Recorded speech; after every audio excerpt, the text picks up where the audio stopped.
Under that microscope is an object so minute it could easily be balanced on the point of a pin, and so irreplaceable that a sneeze or a cough would be a catastrophe. Well, Mr. J.B. Barnes of Hampton, Virginia, asked for it, and he wrote, an amazing artist named Charles Buellis of Maryland, who once exhibited tiny carvings at the New York World's Fair, has since sculptured a tiny collection that has been called the Miniature Wonders of the World. I think these deserve a command performance on You Asked For It.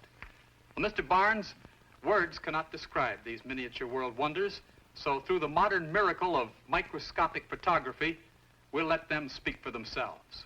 You asked for it.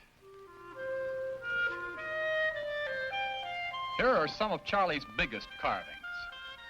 The three elephants in the center of this group would easily fit on an ordinary fingernail, carved from bone.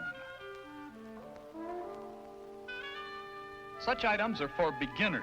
Let's move on to something a little smaller, using an ordinary dime for comparison.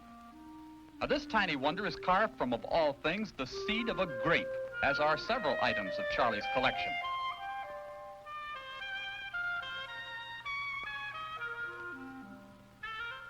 The detailed head of a man, magnified 1,000 times as it appears on your television screen. Charlie always does his difficult work late at night, when there's less chance that an unexpected sound will cause him to slip and perhaps destroy an incredibly tiny carving.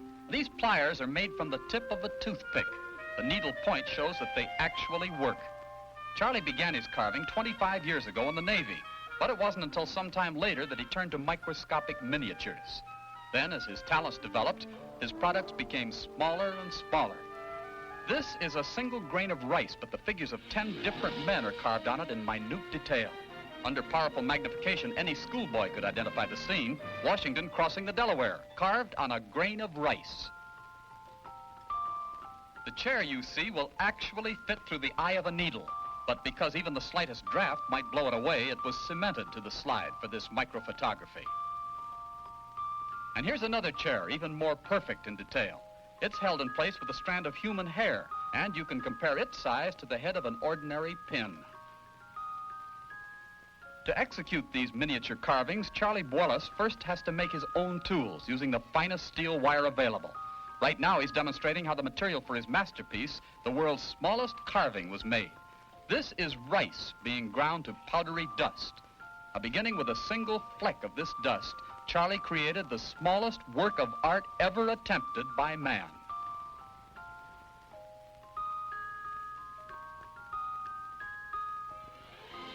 The head of Washington on a speck of dust. And now, Mr. Barnes, one final look at a miniature that speaks for itself.